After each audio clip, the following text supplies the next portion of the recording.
मुंशी प्रेमचंद की कहानी पूस की रात। आज के इस वीडियो में हम पढ़ेंगे प्रेमचंद की कहानी पूस की रात। हल्कू ने आकर अपनी बीबी से कहा, सहना आया है, लाओ जो रुपए रखे हैं उसे दे दो, किसी तरह गर्दन तो छूटे। मुन्नी बहू झाड़ू लगा रही थी। पीछे फिर वह बोली, 3 ही तो रुपए हैं, दे दूं तो कंबल कहाँ से आएगा? माघ पूस की रात खेत में कैसे कटेगी? उससे कह दो फसल पर रुपए देंगे, अभी नहीं है। हल्कू थोड़ी देर तक चुप खड़ा रहा और अपने दिल में सोचता रहा, पूस सर पर आ गया है, बगैर कंबल के खेत में रात को वो किसी तरह सो नहीं सकता। मगर सहना मानेगा नहीं, घुड़कियाँ देगा। ये सोचता हुआ अपने भारे जिस्म लिए हुए, जो उसके नाम को गलत साबित कर रहा था, अपनी बीवी के पास गया और खुशामद करके बोला, ला दे दे, गर्दन तो किसी तरह बचे, कंबल के लिए कोई दूसरी तरकीब सोचूंगा। मुन्नी उसके पास से दूर हट गई और आंखें टेढ़ी करती हुई बोली, कर चुके दूसरी तदबीर, जरा सुनो, कौन तदबीर करोगे? कौन कंबल खैरात में दे देगा? न जाने कितना रुपया बाकी है, किसी तरह अदा ही नहीं होता। मैं कहती हूँ, तुम खेती क्यों नहीं छोड़ देते? मर कर काम करो, पैदावार हो तो उससे कर्ज अदा करो। चलो छुट्टी हुई, कर्जा अदा करने के लिए तो हम पैदा ही हुए हैं। ऐसी खेती से बाज आए, मैं रुपए ना दूंगी, ना दूंगी। हल्कू रंजीदा होकर बोला, तो क्या गालियाँ खाऊं? मुन्नी ने कहा, गाली क्यों देगा, क्या उसका राज है? मगर यह कहने के साथ ही उसकी तनी हुई भौहें ढीली पड़ गई। हल्कू की बात में जो दिल दहला देने वाली सदाकत थी, मालूम होता है कि वह अपनी जानिब टकटकी बांधे देख रही थी। उसने ताक पर से रुपए उठाए, लाकर हल्कू के हाथ पर रख दिए, फिर बोली, तुम अब भी खेती छोड़ दो। मजदूरी में सुख की एक रोटी तो खाने मिलेगी, किसी की धौंस तो ना रहेगी। अच्छी खेती है, मजदूरी करके लाओ, वो भी उसमें झोंक दो, उस पर से धौंस। हल्कू ने रुपए लिए और इस तरह बाहर चला गया। मालूम होता था वह अपना कलेजा निकाल कर देने जा रहा है। उसने एक एक कर पैसा काट कर 3 रुपए कंबल के लिए जमा किए थे, वो आज निकले जा रहे हैं। एक एक कदम के साथ उसका दिमाग अपनी नादारी के बोझ से दबा जा रहा था। पूस की अंधेरी रात, आसमान पर तारे भी ठुठुरते हुए मालूम होते थे। हल्कू अपने खेत के किनारे ओक के पत्तों की एक छतरी के नीचे बांस के खटोले पर अपनी पुरानी गढ़े की चादर ओढ़े काँप रहा था। खटोले के नीचे उसका साथी कुत्ता जबरा पेट में मुंह डाले सर्दी में कूकू कर रहा था। 2 में से एक को भी नींद नहीं आती थी। हल्कू के घुटनों को गर्दन में चिमेटते हुए कहा, क्यों जबरा, जाड़ा लगता है? कहा तो था घर में प्याले पर लेटा रह। तू यहाँ क्या लेने आया था?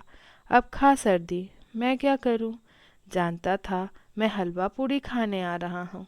दौड़ते हुए आगे चले आए, अब रो अपनी नानी के नाम को।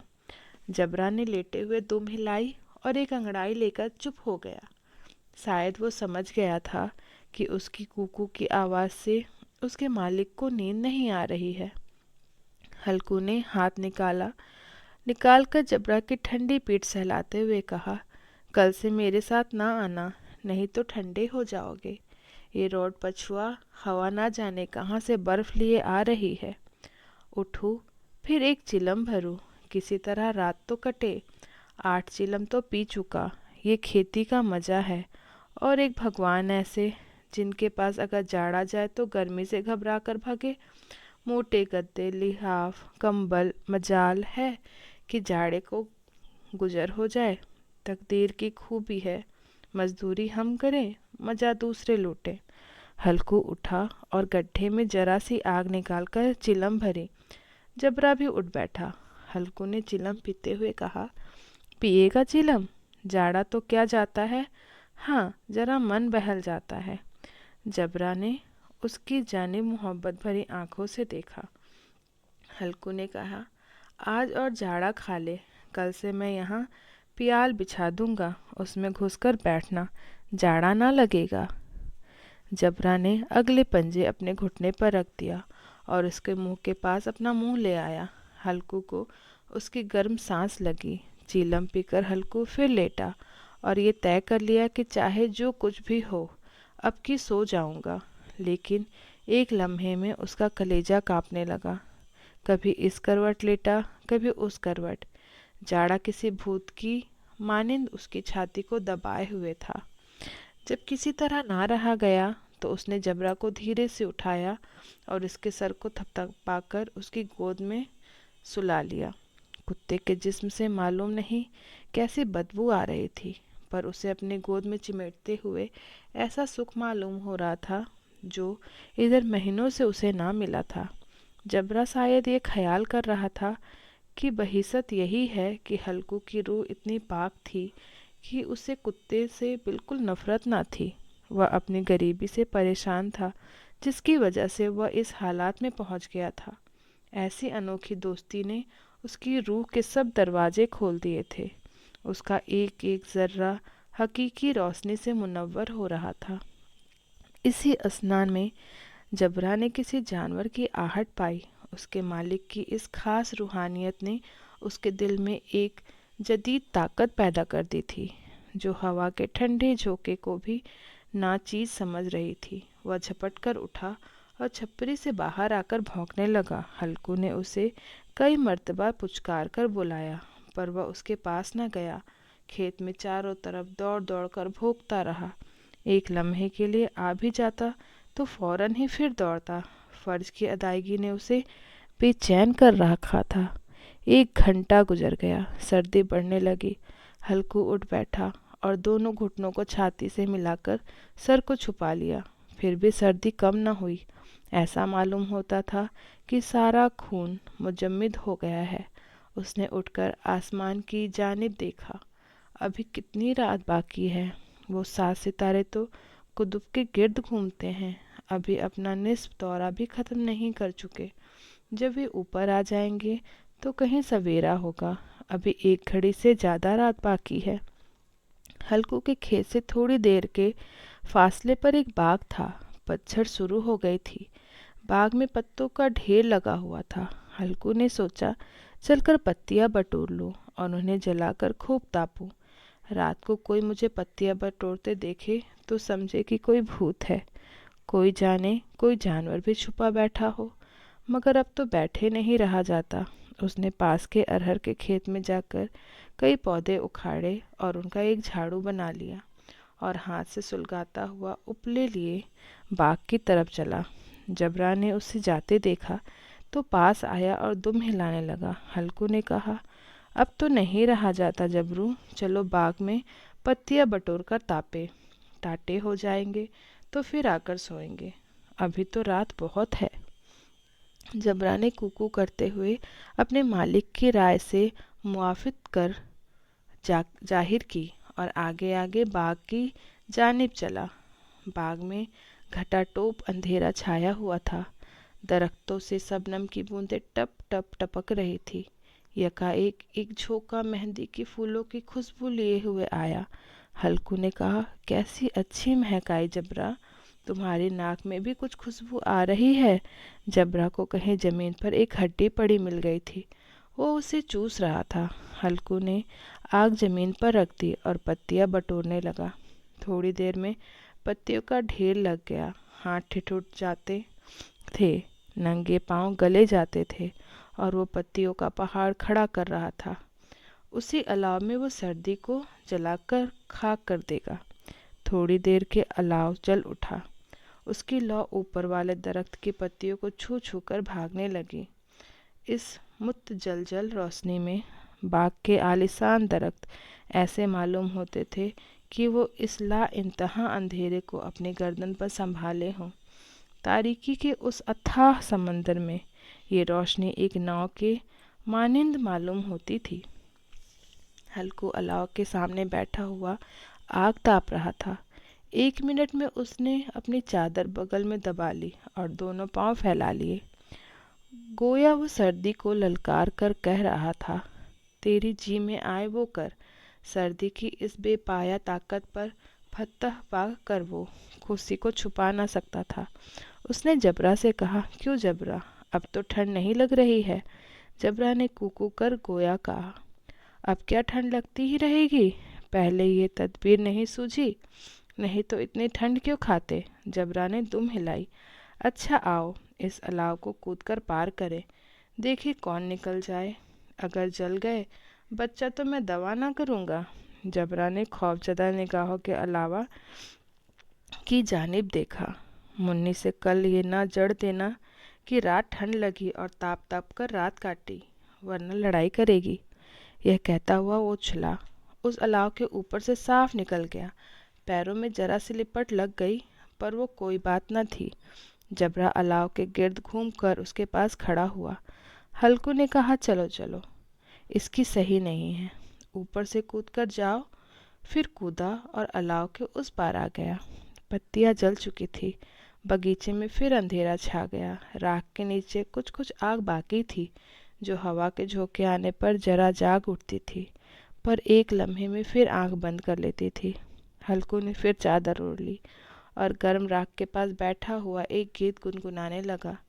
उसके जिस्म में गर्मी आ रही थी, पर जो जो सर्दी बढ़ती जाती थी उसे सुस्ती दबा लेती थी। दफतन जबरा जोर से भौंककर खेत की तरफ भागा। हल्कू को ऐसा मालूम हुआ कि जानवर का एक गोल उसके खेत में आया। शायद नीलगाय का झुंड था। उसने कूदने और दौड़ने की आवाज़ें साफ कान में आ रही थी। फिर ऐसा मालूम हुआ कि खेत में चर रही है। उसने दिल से कहा, हूँ जबरा के होते हुए कोई जानवर खेत में नहीं आ सकता। नोच ही डाले, मुझे वहम हो रहा है। कहा, अब तो कुछ सुनाई नहीं देता, मुझे भी कैसा धोखा हुआ। उसने जोर से आवाज़ लगाई, जबरा जबरा। जबरा भौंकता रहा, उसके पास न आया। जानवरों के चरने की आवाज़ चर चर सुनाई देने लगी। हल्कू अब अपने को फरेब न दे सका, मगर उसे उस वक्त अपनी जगह से हिलना जहर मालूम होता था। कैसा गरमाया हुआ मज्जे से बैठा हुआ था। इस जाड़े पाले में खेत में जाने जानवरों को भगाना, उनका ताकुब करना उसे पहाड़ मालूम होता था। अपनी जगह से ना हिला। बैठे बैठे जानवरों को भगाने के लिए चिल्लाने लगा, हिलो हिलो, हो हा हा। मगर जबरा फिर भौंक उठा। अगर जानवर भाग जाते तो वो अब तक लौट आया होता। नहीं भागे, अभी तक चल रहे हैं। शायद वह सब भी समझ रहे हैं कि इस सर्दी में कौन विधा है जो उनके पीछे दौड़ेगा। फसल तैयार है। कैसी अच्छी खेती थी। सारा गांव देख देख कर जलता था। उससे ये अभागे तबाह किए डालते हैं। अब हल्कू से ना रहा गया। वह पक्का इरादा करके उठा और 2-3 कदम चला। फिर एकाएक हवा के ऐसा ठंडा चुभन वाला बिच्छू के डंक सा झोंका लगा। वो फिर बुझते हुए अलाव के पास आकर बैठा और राख को कुरेद कुरेद कर ठंडे जिस्म को गरमाने लगा। जबरा अपना गला फाड़ डालता था। नीलगाय खेत का सफाया किए डालती थी और हल्कू गर्म राख के पास बेहोश बैठा हुआ था। अफुर्स गर्दी ने उसे चारों तरफ से रस्सियों से जकड़ रखा था। आखिर वही चादर ओढ़कर सो गया। सवेरे जब नींद खुली तो देखा चारों तरफ धूप फैली हुई थी और मुन्नी खड़ी कह रही थी, क्या आज सोते ही रहोगे तुम? यहाँ मीठी नींद सो रहे हो और उधर सारा खेत चौपट हो गया। सारा खेत का सत्यानाश हो गया। भला कोई ऐसे भी सोता है? तुम्हारे यहाँ मंडिया डालने से क्या हुआ? हल्कू ने बात बताई। मैं मरते मरते बचा। तुझे अपने खेत की पड़ी है। पेट में ऐसा दर्द उठा कि मैं ही जानता हूँ। दोनों फिर खेत के डंडे पर आए। देखा खेत में एक पौध के नाम नहीं और जबरा मंडिया के नीचे चित पड़ा है। गोया बदन में जान नहीं है। दोनों खेत की तरफ देख रहे थे। मुन्नी के चेहरे पर उदासी छाई हुई थी, पर हल्कू खुश था। मुन्नी ने फिक्रमंद होकर कहा, अब मजूरी करके मालगुजारी देनी पड़ेगी। हल्कू ने मस्तान अंदाज में कहा, रात को ठंड से यहाँ सोना ना पड़ेगा। मैं इस खेत का लगान ना दूंगी, ये कह देती हूँ। जीने के लिए खेती करते हैं, मरने के लिए नहीं करते। जबरा अभी तक सोया हुआ है, इतना तो कभी नहीं सोता। आज जाकर सहना से कह दे, खेत जानवर चल गए, हम एक पैसा ना देंगे। रात बड़े गजब की सर्दी थी। मैं क्या कहती हूँ तुम क्या सुनते हो? तू गाली खिलाने की बात कह रही है।